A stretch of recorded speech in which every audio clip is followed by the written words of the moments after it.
ଦେଖନ୍ତୁ ବର୍ତ୍ତମାନ ତ ତଦନ୍ତ ପ୍ରକ୍ରିୟା ଚାଲିଛି। ଆପାତ ଭାବେ ତ ଏଇ ଗୋଟେ ମର୍ଡର କେସ୍ ଏବଂ ବର୍ତ୍ତମାନ ଦେଖିବାକୁ ପଡିବ ଯେ ଏଇ ଯୋଉ ହତ୍ୟା ହେଇଛି ତା ପଛରେ କିଛି ଷଡଯନ୍ତ୍ର ଅଛି କି ଯୋଉଟାକୁ ଆମେ କୋଉ କ୍ରିମିନାଲ କନସିପରେସି ଆଉ ଏଥିରେ କୋଉମାନେ ସମ୍ପୃକ୍ତ ଅଛନ୍ତି ଏବଂ କୋଉ କାରଣରୁ ହତ୍ୟା କଲେ।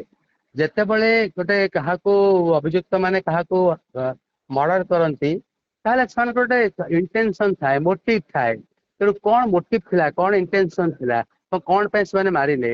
ରାଜନୈତିକ ଶତ୍ରୁତା ପାଇଁ ନା ପଇସା ପାଇଁ ନା କୌଣସି ପ୍ରକାର ଇଲିଗାଲ ଡିଲ୍ ହେଇଥିଲା ସେଇଥିପାଇଁ ବା ତାଙ୍କର ପଇସା ଦେଣନେଣରେ ଥିଲା ବା ତାଙ୍କର ଯିଏ ମୃତକ ସିଏ ଯୋଉମାନେ ହତ୍ୟାକାରୀ ଯୋଉମାନେ ହତ୍ୟା କରିଛନ୍ତି ବା କାହା ଦ୍ୱାରା ହତ୍ୟା କରିଛନ୍ତି ତାଙ୍କ ସହିତ ସେମାନେ କଣ ପାଇଁ କରୁଥିଲେ। ତାଙ୍କର ଯେହେତୁ ସେ ଜଣେ ଓକିଲ ଥିଲେ ତାଙ୍କର ଯୋଉ ପ୍ରଫେସନାଲ ଏନିମିଟି ଥିଲା କି ତାଙ୍କର ଯୋଉ ସେ ଯେହେତୁ ସେ ରାଜନୀତି ବି କରୁଥିଲେ ସେଠି ରାଜନୀତି ଲୋକ କିଛି ତାଙ୍କର ଶତ୍ରୁ ଥିଲେ କି ବା ତାଙ୍କର କୌଣସି ଡିଲ୍ ହେଇଥିଲା କି ବା କୌଣସି ଗୋଟେ କାରଣ ନଥିଲେ କାହାକୁ କିଏ ହତ୍ୟା କରେନି। ଏବଂ ଏଇଟା ମଧ୍ୟ ଗୋଟେ ସଡନଲି ମର୍ଡର କରାହେଇନି, ଗୋଟେ ପ୍ରି ପ୍ଲାନ ମର୍ଡର ହେଇଛି। ଆଉ ଦେଖନ୍ତୁ ସଡନ ମାନେ ଜଣେ ରାସ୍ତାରେ ଯାଉଛନ୍ତି କିଛି ବଚାସା ହେଲା ତାଙ୍କୁ ମାରିଦେଲେ ବା କିଏ କାହା ଘର ଭିତରକୁ ଯାଇକି ତାଙ୍କୁ ମାରିଦେଲେ, କିନ୍ତୁ ଏଠି ତାଙ୍କୁ ଗୋଟେ ପ୍ରି ପ୍ଲାନ କରି ମାରି ଦିଆଯାଇଛି ଏବଂ ଯୋଉଥିରେ କି ସୁପାର କିଲର ମାନେ ନିଯୁକ୍ତ ହେଇଛନ୍ତି ଏବଂ ସେ ସୁପାରି କିଲର କୁ କିଏ ନିଯୁକ୍ତି କଲା, କିଏ ପଇସା ଦେଲା, ସୁପାରି କିଲର କୁ କିଏ ଠିକ କଲା ଏବଂ ତାଙ୍କୁ କିପରି ସମୟ ଦିଆହେଲା, ଏପରି ବହୁତ କଥା ଅଛି। ଏବଂ ସେଥିରେ କୁହାଯାଉଛି ମଧ୍ୟ କିଛି ଓଡିଶା ବାହାରର ଯୋଉମାନେ ଅଛନ୍ତି ହାର୍ଡ ଆଣ୍ଡ କ୍ରିମିନାଲ ତାଙ୍କୁ ସମ୍ପୃକ୍ତି ଅଛି। ଏବଂ ବିଶେଷ କରିକି ଏଠି ଗୋଟେ ରାଜନୈତିକ ଗନ୍ଧ ଯେହେତୁ ନାହିଁ, କାହିଁକି ନା ଯାହାକୁ ଗିରଫ କରାଯାଇଛି ସେ ଜଣେ ବିଜେଡି ର ନେତା ଥିଲେ ଏବଂ ଇଏ ଥିଲେ ଆପଣଙ୍କର ବିଜେପି ର। ତେଣୁ ରାଜନୈତିକ ଶତ୍ରୁତା ଅଛି କି ନାହିଁ ତାକୁ ମଧ୍ୟ ଦେଖିବାକୁ ପଡିବ। ଏବଂ ବିଶେଷ କରି ଆମେ ପୋଲିସ ଦେଖିବା ଏସପି କହିଛନ୍ତି ଯେ ରାଜନୈତିକ ଶତ୍ରୁତା କାରଣରୁ ମର୍ଡର ହେଇଛି। ଦେଖନ୍ତୁ ପୋଲିସ ତଦନ୍ତରୁ ଯାହା ଜାଣିଛି ଏବଂ ଯେହେତୁ ଚାର୍ଜସିଟ ଆସିଲା ପରେ ଫାଇନାଲ ଆସିବ ଯଦି ରାଜନୈତିକ ଶତ୍ରୁତା ଥିଲା ତାହେଲେ କଣ ଶତ୍ରୁତା ଥିଲା। ଆପଣ ଶତ୍ରୁତାର ମାନେ ଆପଣ ଦେଖିବେ ଶତ୍ରୁତା ତ ବହୁତ ପ୍ରକାର ଅଛି। ଯଦି କିଏ କାହାକୁ ଗୋଟେ କାହାକୁ ଗୋଟେ ବାଡି ଦେଇଥିଲା ସେଇଟା ବି ଶତ୍ରୁତାରେ ଯାଏ, ଗୋଟେ ଜମି ବାଡି ପାଇଁ ଥାଏ। କିନ୍ତୁ ସେସବୁ ଆପଣ ଶତ୍ରୁତା ଯଦି ଆପଣଙ୍କର ଶତ୍ରୁତା ପାଇଁ ଜଣେ ମାରିବ ତାହେଲେ ସେମିତି ଶତ୍ରୁତାର ସେତେ ବିଶେଷ ଭାବରେ ଶତ୍ରୁତା ଥିବ ବା ତାହେଲେ ହିଁ ତାକୁ ମାରିବ। ଆମେ ଦେଖୁଛୁ ଆମେ ଯେତେବେଳେ ସାଇ ପଡିଶା ଲୋକଙ୍କ ସାଙ୍ଗରେ ଶତ୍ରୁତା ବେଳେ ବେଳେ ହେଇଯାଉଛି କୌଣସି କାରଣରୁ ଆମେ ଗାଡି ପାର୍କିଂ କୁ ନେଇକି ଗୋଟେ ବେଳେ ବାକ୍ ବେତଣ୍ଡା ହୁଏ, କିନ୍ତୁ ତା ମାନେ ନୁହେଁ ଯେ ଜଣେ ମର୍ଡର କରିବ। ଯୋଉମାନେ ମର୍ଡର କରନ୍ତି ପ୍ରି ପ୍ଲାନ ନେଇକି ମର୍ଡର କରନ୍ତି ଏବଂ ସୁପାରି କିଲର କୁ ବହୁତ ଟଙ୍କା ଦେଇକି ଆଣନ୍ତି ଏବଂ ସେଥିପାଇଁ ରେକି କରାଯାଏ। ଏଇଠାରେ ଆମେ କହିପାରିବା ଯେ ସେ କନସିକ୍ୱେନ୍ସରେ ନିଶ୍ଚିତ ଭାବେ ଗୋଟେ ବଡ କନସିକ୍ୱେନ୍ସ ଥିଲା ଏବଂ ବଡ ଶତ୍ରୁତା ଥିଲା ବା ବହୁତ ଶତ୍ରୁତା ବହୁତ ପୁରାତନ ଥିଲା। ସେଇ କାରଣରୁ ହିଁ ଜଣେ ତାକୁ ଏସବୁ କରିଥାଏ। ମୁଁ ହଠାତ୍ ଗୋଟେ ରାଗିଗଲି, ମୁଁ ଯଦି ଶତ୍ରୁତା ଥାଏ ଆମେ ସେଇଠି କିଛି ବଚାସ ହୁଏ ବା ବାଡିଆ ବାଡି ହେଇଯାଏ। ତେଣୁ ଏଠି ଯୋଉଟା କହୁଛି ଏଇଟା ଗୋଟେ ହଠାତ୍ ଶତ୍ରୁତା ହେଇନି, ଗୋଟେ ଶତ୍ରୁତା କୋହଳି ହେଇକି ସେତେବେଳେ ନିଆଁ ଲାଗିଛି ସେତେବେଳେ ଏଟାକୁ ମର୍ଡରରେ ରୂପ ନେଇଛି। ତେଣୁ ଯେତେବେଳେ ତଦନ୍ତ ଚାଲିବ, ତଦନ୍ତ ପ୍ରକ୍ରିୟା ଯେତେବେଳେ ଆହୁରି ଆଗକୁ ଯିବ ଏବଂ ତଦନ୍ତ ପ୍ରକ୍ରିୟା ଭିତରେ ଯୋଉମାନେ ସାକ୍ଷୀ ମାନେ ଆସିବେ ଏବଂ ଯୋଉ କିଛି ଡକ୍ୟୁମେଣ୍ଟ ଆସିବ। ମୁଖ୍ୟମନ୍ତ୍ରୀ କାଲି ଘୋଷଣା କରିଛନ୍ତି ଯେ ଏ ମାମଲା ବର୍ତ୍ତମାନ ସିବିଆଇ ହାତକୁ ଯିବ। ସିବିଆଇ ହାତକୁ ଗଲେ ଆଉ କଣ ଅଧିକ ସାର୍ ତଦନ୍ତ ହବ? ଦେଖନ୍ତୁ ଲୋକମାନଙ୍କର ଭରସା ସିବିଆଇ ଉପରେ, କିନ୍ତୁ ମୋ ଆଖିରେ ମୋର ଦୀର୍ଘ ବର୍ଷ ଆଇନ ପେଶା ଭିତରେ କୌଣସି ଭାବରେ ସିବିଆଇ ବା ଆମ ଯୋଉ ରାଜ୍ୟର ଓଡିଶା ରାଜ୍ୟର ଯୋଉ ସବୁ ଇନଭେଷ୍ଟିଗେସନ ୱିଙ୍ଗ ଅଛି ଏମାନେ କୌଣସି ଗୁଣରେ କମ ନୁହନ୍ତି। ସିବିଆଇ ସାଧାରଣତଃ ଆପଣଙ୍କର କଣ କେସ୍ କରିଥାନ୍ତି ସେମାନେ ନା ଯୋଉଠି ଆଜ୍ଞା ଧରନ୍ତୁ ଆମର ରାଉରକେଲା ଷ୍ଟିଲ ପ୍ଲାଣ୍ଟ ବା ଯୋଉ ସବୁ କେନ୍ଦ୍ର ସରକାରଙ୍କ ଯୋଉ ସଂସ୍ଥା ସବୁ ଅଛି ସେଠି ଯୋଉ ପଇସା ଦିଆ ନିଆ ହୁଏ ବା ସେଠି ଲାଞ୍ଚ ଡିଲେ ସେଗୁଡାକୁ ସେମାନେ କରନ୍ତି। ଏବଂ ପରବର୍ତ୍ତୀ ଅବସ୍ଥାରେ ଆସିଲା ଆମର ଯେ କିଛି କେସ୍ କୁ ସିବିଆଇ ମର୍ଡର କେସ୍ କୁ ନେଲା, କିନ୍ତୁ ଆପଣ ଅତୀତକୁ ଦେଖିବେ ସେମିତି କିଛି ସକ୍ସେସଫୁଲ ସିବିଆଇ ପାଇନି ଯୋଉଗୁଡିକୁ ସେମାନେ ମର୍ଡର କେସ୍ ହୁଅନ୍ତୁ ବା ଅନ୍ୟାନ୍ୟ କେସ୍ ହୁଅନ୍ତୁ। କିନ୍ତୁ ମୁଁ ଭାବୁଛି ଆମ ପୋଲିସ କଣ ନିକମା? ଆମେ ସରକାରକୁ ଯିବାନି। କୋଉ ସରକାର ବେଳେ କୋଉ ପୋଲିସ ବିଭାଗକୁ ଆମେ ଯଦି ଦେଖିବା ଆମ ପୋଲିସ କୌଣସି ଦୃଷ୍ଟିରୁ ନିକମା ନୁହେଁ।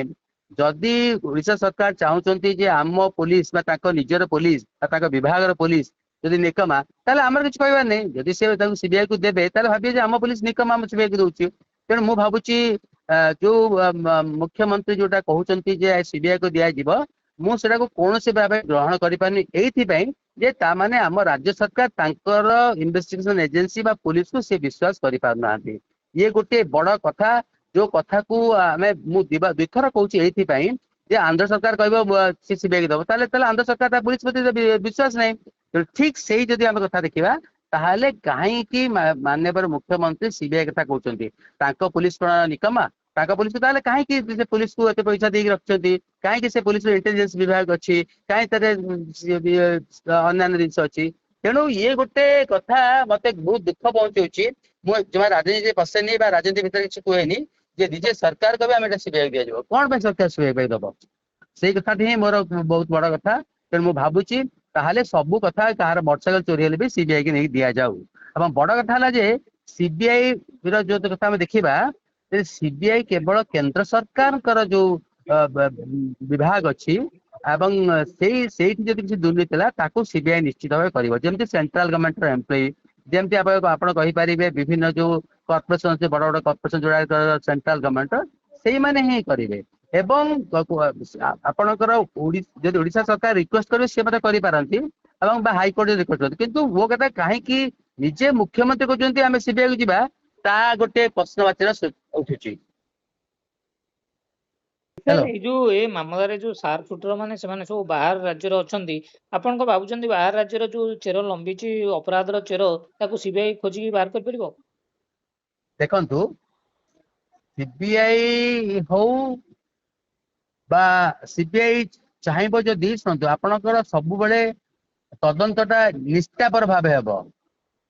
ମାନେ ଆପଣ ଆମକୁ ଦିଆଯାଇଛି ଏଜେନ୍ସି ଆମେ କରିବା ପାଇଁ ଇନଭେଷ୍ଟିଗେଟ୍ କରିବା ପାଇଁ, ଯଦି ସେମାନେ ଇନଭେଷ୍ଟିଗେଟ୍ କରିବା ପାଇଁ ଦିଆଯାଇଛି ସେଇ ବେଶ କରିବ କଥା। ତେଣୁ ସବୁଠୁ ନିଷ୍ଠାଟା ରହୁଛି। କେତେ ଯୋଉ ନିଷ୍ଠାର ସହିତ ସେମାନେ ବାହାର ଅପରାଧୀକୁ ଯଦି ସମ୍ପୃକ୍ତ ଥାଏ, ପ୍ରଥମତଃ ହେଲା ଯେ ବାହାର ଅପରାଧୀଙ୍କ ସମ୍ପୃକ୍ତ ଅଛି କି? ଯାହା ବର୍ତ୍ତମାନ ପୁଲିସ କହୁଛି ଆମେ ଶୁଣୁଛୁ ଏ ମିଡିଆ ମାଧ୍ୟମରୁ, କିନ୍ତୁ ଯଦି ସେଇଟା ପଚାରିବେ ଯେ ବାହାରର ସୁପାରି କିଲର ମାନେ ଆସିଛନ୍ତି, ତାହେଲେ ତାଙ୍କୁ ଆଣିଛି କିଏ? ଏବଂ ଯିଏ ଆଣିଥିବ ସେ ମଧ୍ୟ ଗୋଟେ ଅଭିଯୁକ୍ତ ହବ। ଏବଂ ବର୍ତ୍ତମାନ ଯୋଉ ଦି ଜଣଙ୍କୁ ଅଭିଯୁକ୍ତଙ୍କୁ ଗିରଫ ହେଇଛି ତାଙ୍କ ନାଁରେ ଆପାତତଃ ପ୍ରମାଣ କଣ ଅଛି, ଏସବୁ କଥା ଦେଖିବାକୁ ପଡିବ। ମୁଁ କିନ୍ତୁ ସିବିଆଇ ଯେ କିଛି ଗୋଟେ ମିରାକଲ କରିଦବ ବା ଗୋଟେ ଆଶ୍ଚର୍ଯ୍ୟଜନକ ଘଟଣା କରିଦବ, ସେ କଥା ମୁଁ କେବେ ଆଶା କରୁନି। ସାର୍ ଏଥିରେ ଯୋଉ ପୂର୍ବତନ ବିଧାୟକ ବିକ୍ରମ ପଣ୍ଡା ଜଡିତ ଥିବା କୁହାଯାଉଛି, ସେ ଯୋଉ ପୂର୍ବତନ ବିଧାୟକ ଥିଲେ, ବର୍ତ୍ତମାନ ବିଜେଡି ତାଙ୍କ ପଛରେ ଠିଆ ହଉଛି, ଆପଣ କଣ ଭାବୁଛନ୍ତି ତାଙ୍କୁ ଏଇ ଯୋଉ କେସରେ, ଷଡଯନ୍ତ୍ର କେସରେ ତାଙ୍କୁ ଜାମିନ ମିଳିବ ନା ଜାମିନ ମିଳିବ? ଦେଖନ୍ତୁ, ପ୍ରଥମତଃ ହେଲା ଯେ ଯେତେବେଳେ ବିକ୍ରମ ପଣ୍ଡାକୁ ଗିରଫ କରାଯାଇଥିବ, ସେତେବେଳେ ଗୋଟେ ଫରୱାର୍ଡିଂ ଲେଟର ତା ସାଙ୍ଗରେ ଦିଆଯାଇଥିବ। ସେଇ ଫରୱାର୍ଡିଂ ଲେଟରରେ ସେ ଯୋଉ ତଦନ୍ତକାରୀ ଏଜେନ୍ସି ଲେଖିଥିବେ ଯେ ତାଙ୍କର ସମ୍ପୃକ୍ତି କଣ ଅଛି। ଯଦି ସେ ବିସ୍ତୃତ ଭାବେ ଲେଖିନଥିବେ ତାଙ୍କର ଏଇ ସମ୍ପୃକ୍ତି ଅଛି, ତେଣୁ ସେଇ ସମ୍ପୃକ୍ତି ଯଦି ତାଙ୍କର ଥିବ ବୋଲି ଆପଣଙ୍କର ଇନଭେଷ୍ଟିଗେସନ ଏଜେନ୍ସି ବା ସରକାରୀ ଓକିଲ ଯଦି କହିବେ, ତାହେଲେ ତାଙ୍କୁ ଜାମିନ ମିଳିବା କଷ୍ଟ ହବ। ଯଦି ଦେଖିବେ ତାଙ୍କର କିଛି ସମ୍ପୃକ୍ତି ନାହିଁ, କେବଳ ଗୋଟେ ପଲିଟିକାଲ ରାଇଭାଲ ଅଛି, ଏତିକ କହିକି ଯଦି ସେମାନେ ଆଉ କିଛି ଇନଭେଷ୍ଟିଗେସନକୁ ବଢେଇ ନଥିବେ, ତାହେଲେ ଭାବୁଛି ମୁଁ ତାଙ୍କୁ ଜାମିନ ମିଳିଯାଇପାରେ। କିନ୍ତୁ ସମ୍ପୃକ୍ତି ଥିଲେ ତ 302 କେସ ବା ମର୍ଡର କେସରେ ବେଲ ମିଳିବା ଏତେ ସହଜ ହବନି, ବିଶେଷ କରି ତଦନ୍ତ ପ୍ରକ୍ରିୟା ସରି ଚାର୍ଜସିଟ ସବମିଟ ହେଲା ପରେ। ଏଇ ଯୋଉ ପୋଲିସ କହିଛନ୍ତି ଯେ ଏସପି ବି କହିଛନ୍ତି ଯେ ତାଙ୍କର ଅପରାଧିକ ମାମଲାରେ ତାଙ୍କର ଷଡଯନ୍ତ୍ର ଥିଲା। ଷଡଯନ୍ତ୍ର ଜଣେ ଥିବ ଏମିତି ଗୋଟେ ହତ୍ୟା ମାମଲାରେ, ତାଙ୍କୁ ସାର୍ କଣ ଦଣ୍ଡ ରହିଛି ସବୁ? ହତ୍ୟା ପାଇଁ ଯୋଉ ଦଣ୍ଡ, ସ୍ୱତନ୍ତ୍ର ଯୋଉ ଆପଣଙ୍କର ସମ୍ପତ୍ତି ପାଇଁ ବୋଧେ ସେଇ ପନିଶମେଣ୍ଟ ତାଙ୍କର ହବ। କ୍ରିମିନାଲ କନସିକ୍ୱେନ୍ସି, ଯଦି କ୍ରିମିନାଲ କନସିକ୍ୱେନ୍ସି ଜଣା ପଡିବ କନସିକ୍ୱେନ୍ସି କରି ମାରି ଦେଇଛନ୍ତି, ତାହେଲେ ଆମେ ଯୋଉଟା କହୁଛୁ 302 ରେ ମର୍ଡର କେସରେ ମିନିମମ୍ ପନିଶମେଣ୍ଟ ଅଛି ଲାଇଫ ଇମ୍ପ୍ରିଜନମେଣ୍ଟ ବା ଆଜୀବନ କାରାଦଣ୍ଡ, ନହେଲେ ସର୍ବୋଚ୍ଚ ହେଉଛି ଫାଶୀ ଦଣ୍ଡ। ତେଣୁ ଯଦି କନସିକ୍ୱେନ୍ସି ଜଣା ପଡିବ, ମାନେ ଏକାଠି ବସିକି କନସିକ୍ୱେନ୍ସି କଲେ ଏବଂ ଆପଣଙ୍କର ସୁପାରି କିଲରକୁ ସାଙ୍ଗରେ କଣ୍ଟାକ୍ଟ କଲେ, ସୁପାରି କିଲରକୁ ଡାକିଲେ, ତାଙ୍କୁ ପଇସା ଦେଲେ, ଯଦି ଯୋଉ ଲୋକଟି ମତେ ପଇସା ଦେବାରେ ସାହାଯ୍ୟ କରିଥିବ ସେମାନେ ମଧ୍ୟ ତାଙ୍କୁ ମଧ୍ୟ ଏଇ କନସିକ୍ୱେନ୍ସିରେ ତାଙ୍କର ସମ୍ପୃକ୍ତି ରହିବ। ଏବଂ ଯୋଉମାନେ ମଧ୍ୟ କିଛି ପଇସା ଆକାରରେ ସାହାଯ୍ୟ କରିଥିବେ ବା କିଛି ସୁପାରି କିଲରଙ୍କର ପତ୍ତା ଦେଇଥିବେ ବା ତାଙ୍କର ଆଡ୍ରେସ ଦେଇଥିବ ବା ଏଇ ଗୁଣ୍ଡାକୁ ଆମେ ଲଗେଇବା, ଏଇ ସମୟ କରିବା, ଏଇଠି ଯଦି ବସି ଚକ୍ରାନ୍ତ କରିଥିବେ, ତାହେଲେ ମଧ୍ୟ ସେମାନେ ଏଇ ମର୍ଡର କେସରେ ସମ୍ପୃକ୍ତ ହେଇପାରିବେ, ତାଙ୍କୁ ଗିରଫ କରାଯିବ ଏବଂ ସେ ଚକ୍ରାନ୍ତ ଅନୁସାରେ ଯଦି ପ୍ରମାଣ ହବ ତାଙ୍କୁ ମଧ୍ୟ ଦଣ୍ଡ ହବ।